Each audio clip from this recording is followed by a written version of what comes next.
Bonjour les pirates, bon midi si vous regardez cette vidéo sous une première. Vous allez prendre l'apéro entre pirates et le kiff. Aujourd'hui on va parler de cette notion d'amitié, d'amitié complice que vous allez créer avec votre conjoint en crise, votre ex, entre deux moments d'intimité, puisque vous savez que aujourd'hui on sait grâce aux neurosciences que lorsque l'on a été intime, il n'y a que deux solutions, soit c'est fini, on ne se voit plus, on se souhaite ses anniversaires de temps en temps, ou on devient ami intime, enfin ami, oui, pas ami intime, mais ami complice, et ensuite on redevient intime. Alors je vous répète, pour que vous compreniez bien, on va étudier ça en détail aujourd'hui. Vous êtes intime avec votre conjoint, vous êtes ensemble depuis 5, 10, 15, 20 ans. Crise existentielle, deux solutions. Soit dans les 6 mois, on décline tout, soit on met pédale douce, on se forme, on fait des coachings, on se met dans la team, dans la famille des pirates, et ensuite on devient complice. Et une fois qu'on est devenu complice, on redevient intime, puisque quand on a été intime et qu'on est complice ensuite, on ne peut pas rester complice super longtemps, on redevient intime au bout d'un moment, c'est comme ça, le cerveau est foutu comme ça, on en profite. Bruno, on se calme, il est fou ce Bruno. Alors on va parler aujourd'hui effectivement de cette notion d'amitié complice que vous allez créer avec votre conjoint en crise. Je vous rappelle que les formations et les coachings, c'est un descriptif de cette vidéo. Vous avez le catalogue des formations, les différentes formules de coaching, le bouquin Comment sauver son couple. Et la formation qui est sortie hier s'appelle, je ne sais pas si je vais vous le dire, non, la discipline. Ouais Bruno, il faut avoir la discipline. Et on en parlera demain soir à 19h dans le live de la semaine, l'apéro des pirates à 19h. On parlera de cette formation. La volonté et la motivation ne suffit pas pour récupérer son ex, pour sauver son couple. Il suffit aussi, et il faut avoir de la discipline. Et on va étudier dans cette formation comment ça se passe. Alors la première chose que vous allez pouvoir réussir dans votre vie, c'est vos relations sociales. Aujourd'hui, vous savez que nous sommes tous interreliés, et les personnes qui maîtrisent les relations sociales, comme la convivialité, se sortent de tout, mais ça ne date pas d'aujourd'hui, puisque nos premiers ancêtres ont survécu aussi bien les ancêtres qu'aujourd'hui, en développant leur capital social. Donc c'est ce qu'on va apprendre à faire aujourd'hui. Vous récupérerez votre conjoint si vous développez votre capital social. Certains coachs ou psys qui n'ont pas tout compris vous parlent encore de domination, de soumission, de la survie du plus fort. On veut bien, mais c'est un concept darwinien de l'évolution qui a fait son chemin. Aujourd'hui, en neurosciences, on sait que c'est le lien qui fait, c'est pas la domination. Et finalement, on a cru avec Darwin que c'était les organismes les plus coriaces et les plus impitoyables qui allaient survivre. Ça a eu sa limite. Ça a eu sa limite.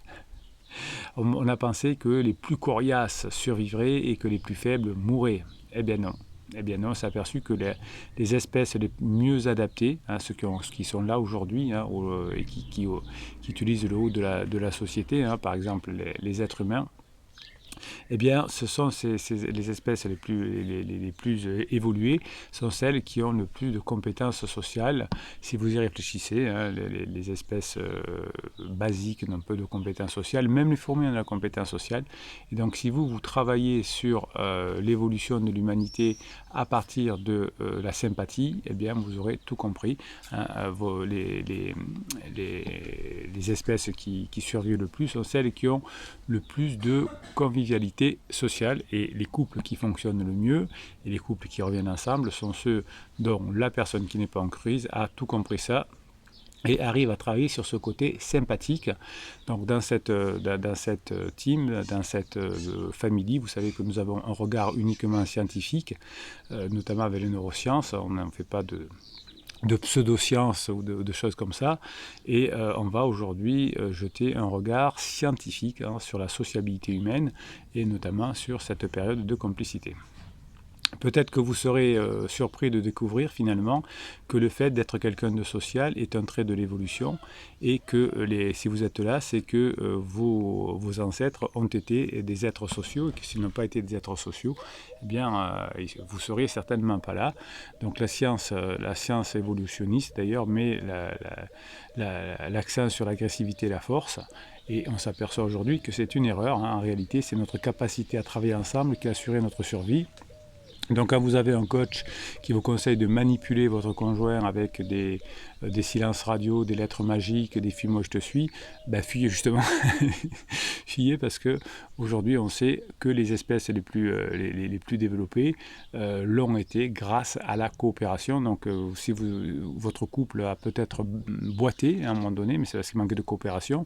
Et ce que je vous dis là, évidemment, ça marche aussi dans votre travail, ça marche avec vos amis. Si vous êtes dans la coopération sociale, eh bien, vous arriverez à avoir plus de clients, vous arriverez à être mieux dans votre entreprise, vous êtes mieux avec votre patron, etc., etc. Donc, qu'est-ce qu'on peut finalement faire pour bien comprendre tout ça? Eh bien, il faut bien comprendre que les premiers Homo sapiens ont déjà développé des capacités cognitives pour s'aider à coopérer et nous utilisons encore ces compétences aujourd'hui. Donc, si on vous conseille justement d'aller contre ces capacités cognitives qui datent pourtant des premiers Homo sapiens avec de la manipulation ou de la force ou ne te laisse pas faire ou tu es trop acquis ou des choses comme ça, ça montre que si on vous conseille ça, on a des centaines de milliers d'années de retard. Au contraire, on sait que plus vous allez être amical avec votre conjoint, plus vous allez être complice, plus vous allez retransformer cette complicité plus tard en intimité. Chaque fois que vous allez améliorer votre communication, chaque fois que vous allez avoir des compétences sociales qui vont s'agrandir grâce aux formations, grâce au coaching qui sont en descriptif de ces vidéos, eh bien, vous aurez des chances de survie de plus en plus grandes. D'ailleurs, aujourd'hui, on sait en neurosciences que la bienveillance, c'est un trait que l'évolution humaine a choisi de l'emporter sur l'agressivité, par exemple. Donc, si vous êtes bienveillant pendant la crise de votre conjoint, eh bien, il y a des chances que ça s'arrange. En revanche, si vous faites un silence radio, eh bien, la personne croit que c'est fini, qu'elle vous a perdu, et donc elle va se jeter dans les bras de notre ami pansement, sachant qu'il n'y a plus aucune chance de revenir ensemble. Je vous ai fait, j'allais dire des tonnes, non, mais plusieurs vidéos de conjoints qui étaient en crise et qui finalement ne se sont pas remis avec leur conjoint en raison du silence radio. Donc la compassion, la bienveillance, tout ce genre de choses va vous permettre de reprendre le leadership de votre réunion, de votre union, on va dire. Ouais, la réunion aussi, si vous voulez. Donc la coopération finalement entre les premiers ancêtres, vos premiers ancêtres, ont été difficiles et ensuite on s'est développé grâce au développement de cette capacité cognitive. L'une des plus grandes réalisations de notre espèce humaine, c'est la capacité de comprendre que les autres ont des intentions et des connaissances distinctes des nôtres. Votre conjoint en crise d'ailleurs est au niveau à peu près de Cro-Magnon, puisque quand on est en crise, on ne pense qu'à soi parce que comme on n'est pas bien, on s'en fout des autres et même, et ça c'est toujours un peu peine, ça donne un peu de peine, je ne sais plus comment on dit. Je ne sais plus comment dire. Ça donne un peu de peine de voir que même une maman peut moins s'occuper de ses enfants pendant la période de crise et penser que c'est naturel.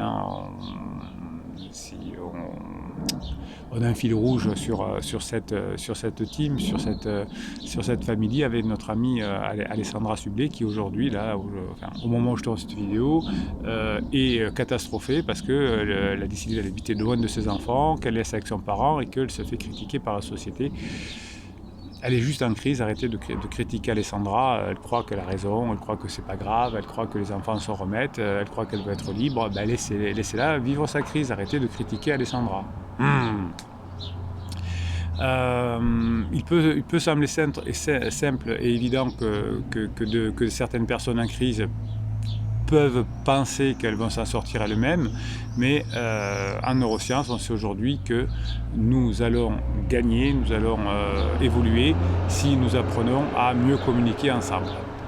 Si vous testez un concept avec un bébé même de 9 mois, hein, si vous lui cachez une friandise sous l'une des deux tasses et que vous lui donnez des indices en désignant la tasse où ils la trouveront, eh bien, ce n'est que le début de la compréhension, hein, que les autres ont des connaissances en dehors des leurs. Hein, ils vont être contents de trouver la petite friandise que vous allez lui donner, et ça va être un moyen effectivement de vous approcher. En neurosciences, on a fait aussi des études avec des chimpanzés, hein, on a fait des jeux avec eux, et si vous jouez avec des chimpanzés, vous verrez que vous deviendrez frustré parce que peut-être que le chimpanzé ne comprendra pas le concept que vous connaissez, et vous apercevrez que vous connaissez des choses qu'il ne comprend pas. Alors peut-être d'ailleurs que ces chimpanzés finiront par apprendre par la répétition, si vous pointez le doigt de la tasse, mais si vous changez le geste, peut-être qu'ils reviendront à la case de départ. Les chiens aussi, hein, qui sont des espèces évoluées comme les chimpanzés, s'en sortent un peu mieux dans ce jeu, hein. Ils semblent suivre instinctivement vos gestes, et finalement, les animaux qui ont été domestiqués depuis longtemps sont comme nous, cherchent la coopération, et les espèces moins évoluées s'en éloignent. Donc vos chances de survie vont monter en flèche lorsque vous pourrez communiquer, et vous pourrez augmenter votre convivialité, et évidemment les chances de survie de votre couple, c'est exactement la même chose, elles vont monter en flèche lorsque vous pourrez mieux communiquer et avoir une plus grande convivialité, surtout pendant la phase de crise de votre conjoint. En 1959 déjà, vous voyez que quand on vous balance des trucs avec « il faut être dur, vous êtes trop acquis », etc., on a fait des études qui datent de 1959, hein, et on le sait déjà depuis longtemps. C'était Bailef, hein, qui a fait des expériences dans une ville lointaine de Sibérie. Et son expérience consistait à domestiquer des renards sauvages, et il a laissé des renards ayant une grande affinité avec les humains se reproduire, tandis que d'autres ne pouvaient pas se reproduire. Et au fil du temps, le groupe de renards le plus sympathique a développé un tout nouvel ensemble de caractéristiques, tandis que les renards qui n'arrivaient pas à s'adapter sont devenus sauvages. Donc les renards plus sympathiques ont une fourrure plus douce, un museau plus court, des oreilles plus tombantes, et leurs dents sont devenues au fur et à mesure des années, des générations en tout cas, beaucoup moins pointues, et finalement ils étaient, grâce au contact avec les humains, devenus un peu comme des chiens. Donc aucun de ces traits n'a été sélectionné bien évidemment pour abîmer l'espèce, mais on s'est aperçu que la sélection pour la convivialité faisait que les animaux étaient en meilleure santé et certainement moins stressés grâce à la convivialité qu'on avait appris avec les humains, et que effectivement on avait sélectionné au départ des renards conviviaux. Donc les renards qui étaient les plus amicaux possédaient en fait une plus grande capacité mentale et des capacités de communication intéressantes, et ils ont appris à communiquer avec les humains, et les renards sauvages finalement n'arrivaient pas à manger parce qu'ils n'arrivaient pas à comprendre les gestes humains, hein, et de manière impressionnante, leur capacité à suivre les gestes se retrouve même chez les progénitures élevées dans un groupe témoin. Donc on voit que la convivialité permet à des groupes d'évoluer, et d'évoluer positivement, hein, cette recherche, enfin dans le domaine de la sociabilité évidemment. Après on peut discuter de la pertinence de la recherche scientifique, mais c'est toujours intéressant. Donc si la pression évolutive de l'homme sélectionne l'un de ces traits, eh bien, les autres traits vont s'améliorer également. Donc si vous devenez plus sociable avec votre conjoint, eh bien, les traits de votre conjoint vont devenir plus sociables, comme chez les animaux domestiques. Finalement, l'évolution a choisi la bienveillance pour l'emporter sur l'agressivité, car la bienveillance va conduire à la prospérité. Donc si vous êtes là aujourd'hui, c'est parce que vos ancêtres ont plutôt choisi la bienveillance plutôt que le coup de gourdin, hein. Si vous avez choisi d'être une personne plutôt dans la bienveillance, eh bien, vous serez plus digne de confiance pour votre conjoint en crise. Vous verrez d'ailleurs autour de vous, quand vous êtes dans la bienveillance, tout d'un coup, beaucoup de visages qui vous semblent plus amicaux. Alors pourquoi, hein? Parce que évidemment, les visages humains ont évolué au fur et à mesure que nous sommes devenus plus amicaux, hein, même dans la même génération, et les changements évolutifs des contours et des dimensions du visage de nous autres les humains, finalement correspondent au changement de nos esprits, et notre capacité à mieux nous entendre avec notre conjoint en crise va fermer finalement, va permettre une collaboration et va permettre la survie de votre couple. Donc les traits du visage comme les sourcils forts et les mâchoires signifient des niveaux plus élevés de testostérone et l'homme responsable de l'agressivité. Les archives fossiles nous montrent qu'au fur et à mesure que nous devenons plus prospères et plus sociables, donc mieux dans notre vie, nos sourcils et nos mâchoires se rétrécissent, donc on n'a plus besoin d'être agressif, on a juste besoin d'évoluer finalement vers une évolution moderne de la convivialité.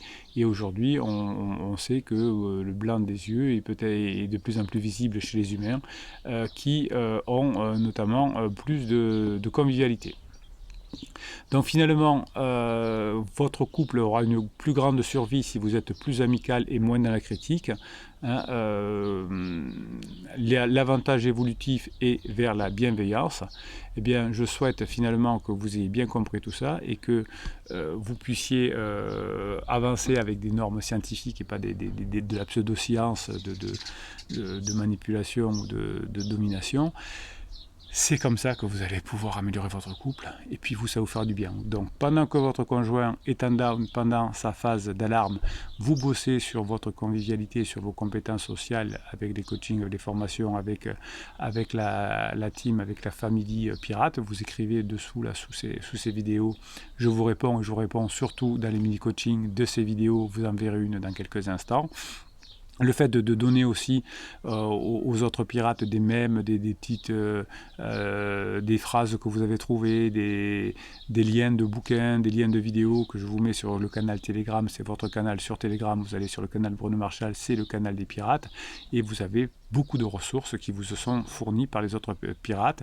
Et oui, c'est ça une famille, et quand on trouve une bonne idée, on la partage, et cette famille, cette team, elle grandit chaque jour, puisque chaque fois que vous mettez un commentaire, chaque fois que vous mettez un pouce en l'air, eh bien YouTube kiffe beaucoup et il va proposer votre famille, votre team à beaucoup plus de nouveaux pirates, et vous allez des nouveaux pirates et les nouveaux pirates vont vous aider et on va kiffer tout ça. Allez, je vous donne quelques mèmes que vous m'avez envoyés qui sont sur le canal Telegram, et juste ensuite je tire au sort un commentaire et je le découvre en même temps que vous et je me régale de faire ça, de découvrir. On fait ensemble un mini coaching. Capitaine, on se calme. Bruno Marchal, on se calme. Le seul endroit où le succès précède le travail est dans le dictionnaire. C'est beau ça. Alors ça c'est Michael Jordan. J'ai raté 9000 tirs dans ma carrière, j'ai perdu presque 300 matchs, 26 fois m'a fait confiance pour prendre le tir de la victoire et j'ai raté. J'ai échoué encore et encore dans ma vie et c'est pour ça que j'ai réussi. Ben oui, vous allez réussir à récupérer votre conjoint, hein, évidemment. Pourquoi ? Parce que vous aurez essayé, parce que vous aurez fait plein de choses, parce que vous serez au top. Et oui, c'est le succès, il vient par la discipline. Vous avez la formation qui est sortie hier, qui est dans le descriptif de cette vidéo. C'est la discipline qui vous permettra de gagner. Allez, un petit texte qui nous a été remis par un pirate. Ceux qui pardonnent sont les guérisseurs de l'humanité. Plutôt que de ressasser l'offense ou le dommage, plutôt que de rêver de revanche ou de vengeance, ils arrêtent le mal à eux-mêmes. Ouais, très bien, ça ne me fait pas comment on appelle ça, des silences radio, des trucs comme ça. Ils en épuisent le venin, alors qu'ils pourraient le garder le poing serré, ils ouvrent des mains généreuses. Ouais, ça c'est les pirates. Les pirates le kiffent. Au creuset de leur cœur, leur souffrance et la rancune finissent par être submergées par la bonté. Pardonner, c'est l'acte le plus puissant qui soit donné aux hommes d'accomplir. Ça rejoint, hein, si vous devenez intime avec votre conjoint, c'est parce que vous serez passé par la phase complice et par le pardon. Hein, vous avez une formation complète sur le pardon. L'événement qui aurait pu faire grandir la brutalité dans le monde sert de la croissance de l'amour. Oui, ça c'est la crise existentielle, c'est une forte brutalité. Les êtres blessés qui pardonnent transforment leurs propres blessures, ils guérissent là où ils sont. La plaie qui défigure le visage de l'humanité depuis ses origines, c'est la violence. Oui, oui. La nuit aussi, hein, la nuit. Hein, votre conjoint est rentré en crise certainement parce qu'il s'ennuie aussi. Allez, on y va. Donc, mini coaching de Bourrasque. Bonjour groupe. On dit family, team, pas groupe Bourrasque. Tirage d'oreille. Besoin de vos conseils. Bon, allez. La team, la famille est là. Mon conjoint est parti depuis 4 mois. Donc phase d'alarme pour l'instant encore. Donc bon, vous avez un peu brûlé les bateaux trop vite, vous n'avez pas été pirate au départ, mais pourquoi pas. Pendant 2 mois, il avait un pansement et ensuite grande phase de regret, beaucoup de larmes et de down, tristesse. Depuis début avril, on se voit régulièrement. Très bien. On passe des bons moments ensemble. Très bien. Il vient fréquemment à la maison. Très bien. Et j'en éprouve beaucoup de joie. Très bien. Pourtant, à chaque départ pour son appartement, la tristesse et la boule au ventre me reprend. Formation, maîtriser ses émotions et vous me faites des séances de neurohypnose bourrasque. Je sais aussi qu'il cherche activement sur 2 sites de rencontres. Eh bien oui, plus vous serez effectivement sexy, vous passerez des bons moments, vous allez de badinage à l'humour et de l'humour à la sexualisation, moins il aura envie d'aller chercher. Alors pourquoi se rapprocher s'il cherche ailleurs? Parce que pour l'instant vous ne lui donnez pas ce dont il veut. Allez, on est à fond sexy, hein, on est à fond dans ce qui manque pour votre conjoint. Quand on est en couple, on essaie de donner à l'autre ce qui lui manque. Je ne sais pas comment réagir à tout ça, car au final, c'est moi qui suis toujours blessé, alors que lui profite des 2 côtés. Non, vous voyez, c'est lui qui profite et moi je suis blessé. Eh bien, vous bossez sur vous, vous devenez une vraie pirate. Hein, vous savez que la crise, c'est pas grave, c'est chiant, c'est embêtant, pardon. Mais que toute crise se termine et que vous le laissez faire sa crise. Quand il est à la maison, vous passez des bons moments intenses et puissants. Quand il part, vous dites, moi je me forme, je me donne le moral, je me fais le plein de dopamine et j'y vais à fond. Sylvie le kiff répond: si tu fais un silence radio, cela risque de conforter dans son idée d'aller voir ailleurs. Exactement. Voilà, hein, j'ai besoin d'amour et de reconnaissance, et moi je vais voir ailleurs, en plus elle me fait un silence radio. Par contre, si tu crées un climat serein et léger autour de lui, il y a de fortes chances que peu à peu, il ait envie de revenir. Je suis d'accord, Sylvie. Alors Sylvie, elle sait de quoi parler parce qu'elle a, elle a fait beaucoup de progrès et son criseux est en train de revenir à la maison. En tout cas, il est toujours à la maison et la crise est en train de s'oublier. J'ai oublié de dire que nos rapprochements sont platoniques. Oui, mettez-moi un peu plus de sexy là-dedans, mademoiselle Bourrasque, madame Bourrasque. Manu bastonne le kiff. Continue sur cette voie, il a encore besoin d'explorer, laisse-le explorer. Plus vous passez de bons moments, moins il aura besoin d'aller sur ces sites. Cette vidéo est parfaite pour toi. Tu dois apprendre à gérer cette émotion à chaque fois qu'il s'en va. Courage à toi, Bourrasque. Voyez que, comme vous êtes bons, les pirates, je vous donne une réponse et tout de suite, vous l'aviez donné avant. Ça, c'est la distorsion du temps. Oui, vous avez tout compris et c'est pour ça que vous y arrivez. Est-ce que vous pensez qu'un silence radio sera approprié? Non, voilà. Alors Bourrasque dit: dois-je le laisser explorer en me tenant à distance? Est-ce que je dois me retirer et le laisser vivre cette expérience sans son filet de sécurité qui est moi? J'ai envie de faire un silence radio afin qu'il comprenne que je ne serai peut-être pas toujours là. Pourquoi vous voulez être dans le comme sa maman? Ah mais je serai pas toujours là, hein, c'est pas toujours moi qui vais te dire ce qu'il y a à faire. Donc là, vous voyez, Bourrasque est la maman de Criseux. Donc qu'est-ce qu'il faut faire, Bourrasque? Devenir une femme fatale. Vous avez une formation qui s'appelle Devenir une femme fatale. Je ne sais pas si vous l'avez pris. Si vous l'avez pris, très bien, vous la réécoutez. Peut-être pas un silence total, mais un petit retrait pour savoir où nous en sommes. Tu en penses quoi? Vous voyez, alors c'est déjà le silence total, c'est nul. Enfin, le silence radio total, c'est embêtant. Mais en plus, vous allez faire un silence radio, vous allez revenir, vous allez repartir. Arrêtez de manipuler. Soyez puissante, soyez intense. C'est comme ça qu'on séduit quelqu'un. C'est pas moitié-moitié. Qu'est-ce que c'est ce truc-là? Qu'est-ce que c'est ce truc-là? Ah oui, mais oui, il faut pas être trop acquise, Bourrasque.